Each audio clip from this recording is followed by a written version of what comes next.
Hi மக்களை, good morning, வணக்கம். வாங்க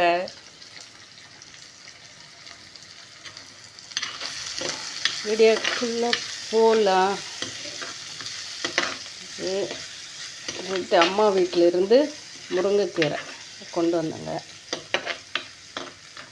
அதை பருப்பு போட்டு துவரம்பருப்பு போட்டு வேக வச்சு எடுத்து வச்சுருக்கிறேன். துவரம்பருப்பு போட்டு வேக வச்சு உப்பு, மஞ்சத்தூள், கொஞ்சம் வெள்ளைக்கண்ணு விட்டு வேக வச்சு எடுத்து வச்சுருக்கிறேன். தேங்காய் மிக்ஸியில் போட்டு அடித்து குறகுறப்பாக அரைச்சி வச்சுருக்கிறேன். மீதியாக இருக்கிறத எடுத்து வச்சுருக்கிறேன்.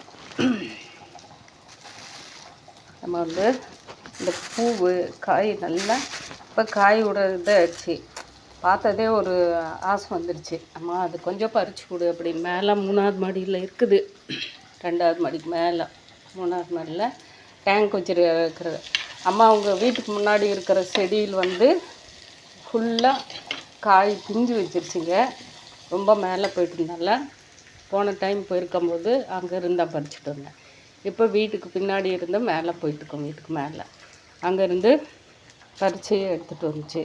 நேற்று மத்தியானம் பறித்தாங்க. அப்படியே கவரில் போட்டு கட்டுறதுனால தான் ஃப்ரெஷ்ஷாக பாருங்கள் எப்படி இருக்குது.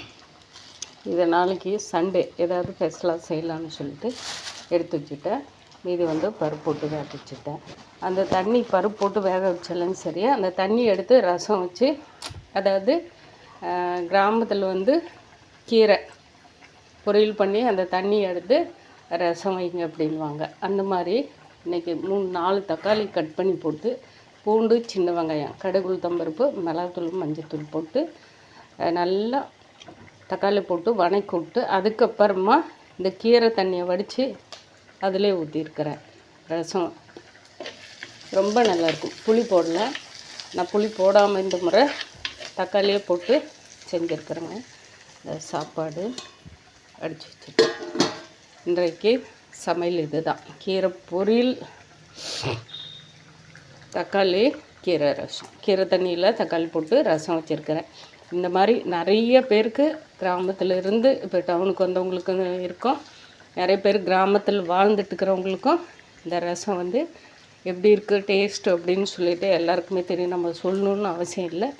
இருந்தாலும் உடம்புக்கு அவ்வளோ ஆரோக்கியமான இந்த மாதிரி இந்த பருப்பு, கடலைப்பருப்பு, துவரம்பருப்பு, எந்த பருப்பு இதே மாதிரி உழுவல்ன்றது அதை கொள்ளு, அந்த பருப்பு போட்டு பருப்பு செஞ்சு அதுவும் போட்டு வேக வச்சு கீரையில் போட்டு அப்படியே பொரியல் பண்ணுவாங்க பாருங்கள். அந்த தண்ணியை எடுத்து ரசம் வச்சு அவ்வளோ சூப்பராக இருக்கும். மக்கள் இன்றைக்கி எல்லாருமே நல்லா ஏன் கிராமத்தில் இருக்கிறவங்க ஆரோக்கியமாக இருக்காங்கன்னா, இந்த மாதிரி ஒன்றுமே இல்லை, ஒரு காஞ்சி மிளகா இல்லை பச்சை மிளகா, பூண்டு, வெங்காயம் அவங்களுக்கு தெரிஞ்சுது, அவ்வளோதான். வடகம், தாளிப்படகம் வீட்டுக்கு செஞ்சு வச்சுக்குவாங்க. வருஷக்கணக்கில் 2 வருஷம் 3 வருஷத்துக்குன்னா கூட அவங்க வச்சு அது நல்லா அதை பதப்படுத்தி செய்யும்போது அவங்களுக்கு அதோட பக்குவம் தெரியுங்க. ஏன்னா நம்ம இப்போ அது கெட்டு போகாமல் இருக்கிறதுக்கு என்னென்ன பொருள் யூஸ் பண்ணுறோம்ப அப்படின்னு சொல்லிட்டு எல்லாருக்குமே தெரியும். ஆனால் கிராமத்தில் இருக்கிறவங்களுக்கு அந்த மாதிரி கெட்டு போகிறதுக்கு எதுவுமே அவங்களுக்கு தெரிஞ்சதெல்லாம் கைப்படாமல் ஏதாவது மாவு, அரிசி இந்த மாதிரி எடுக்கிறதுக்கு படி இல்லை இந்த தொட்டாங்குச்சி இருக்கு இல்லைங்களா, தேங்காய் தொட்டாங்குச்சி, அந்த மாதிரி இருக்கிறது பித்தளை படி தான் மேக்ஸிமம். பித்தளை படி இல்லையோ அந்த படி போட்டு எடுத்துக்குவாங்க. அவ்வளோதான் அவங்க செய்கிறதெல்லாம். வருஷத்துக்கு ஒரு முறை இந்த பருப்பு தானியங்கள் இப்போ வந்துடும் பாருங்கள்.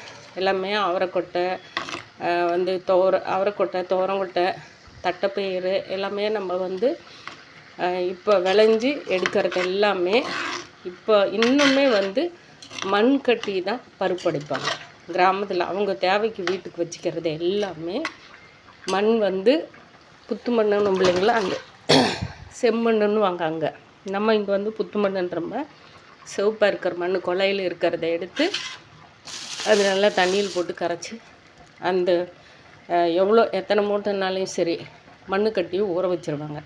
அது நைட்டு ஃபுல்லாக ஊறினதுக்கப்புறம் அடுத்த நாள் எடுத்து அதை காய போட்டு பருப்பு அடிப்பாங்க. அது வருஷ கணக்கில் வச்சுட்டு இருப்பாங்க. ஒரு பூச்சி புழு எதுவுமே வண்டு கிண்டு எதுவுமே வைக்கிறாருங்க. அந்த மாதிரி வந்து கிராமத்தில் வந்து ரொம்ப சூப்பராக செஞ்சுட்டு இருப்பாங்க.